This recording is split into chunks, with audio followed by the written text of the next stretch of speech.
Thanksgiving is a national holiday that is celebrated by many Americans. And since Thanksgiving is coming up soon, let's dive into the past.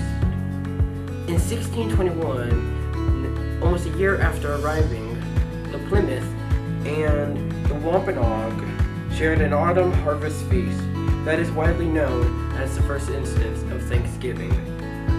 But some historians believe that the actual first instance of Thanksgiving was in St. Augustine, Florida in 1565, roughly 60 years before Plymouth, with the native Timucuan celebrating the arrival of 800 Spanish settlers. Fast forward to 1863, when we were in the middle of a civil war. President Abraham Lincoln proclaimed that Thanksgiving be held the last Thursday in November. Thanks to a woman from Massachusetts named Sarah Josepha Hale, who spent almost 20 years petitioning Congress to do so. The timing was perfect, as President Lincoln thought the holiday would help reestablish union, peace, and harmony following the war. I asked Mr. Bidwell and Mr. Hill to recount their stories on how Thanksgiving started. So Bidwell, what are your opinions on how Thanksgiving started? Okay, Thanksgiving. I know there's a couple different descriptions on how it actually became a thing. The most common one I hear as a history teacher is the story of the Pilgrims and how they had a very hard time when they first arrived in what we know as the United States. Some of that stemmed from like starvation. They couldn't get food, and then they had a really bad winter. And that led to Native Americans teaching them how to hunt and fish, which eventually led to a big dinner or a feast where the Pilgrims ate with the Native Americans. That's the most common story. I also know that like the Puritan part of it related to religion.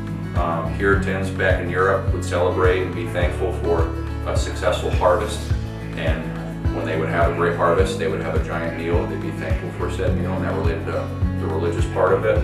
And then I know it became an official day during the Civil War because there was a woman, I cannot remember her name, but as history progressed and this was kind of like celebrated, it never fell on the same day. It could be a different day depending on what state you were in. So this woman was trying to make one day be recognized as Thanksgiving Day where everyone would celebrate it at the same time. And Abe Lincoln is eventually the guy that's going to sign them into the last Thursday of November. But I wish I could remember that woman's name. I cannot. I think it was Sarah something. But those are the stories that I usually hear about when we discuss the origins of Thanksgiving. So, Mr. Hill, what's your opinion on how Thanksgiving started? Well, obviously we know about the Pilgrims who came to America on the Mayflower back a long time ago. They struggled through the first winter, and then that first fall they were thankful that they had survived for a year. So they and the people they met, the Native Americans, decided to have a feast. Many of those things that we eat at our traditional Thanksgiving dinner is not what they ate because they only had what they had available at that time. But they were happy and bountiful for a year's of survival and wanted to celebrate that. And it lasted not just one day, but a few days. I hope everyone has a happy Thanksgiving this year. Now, back to the desk.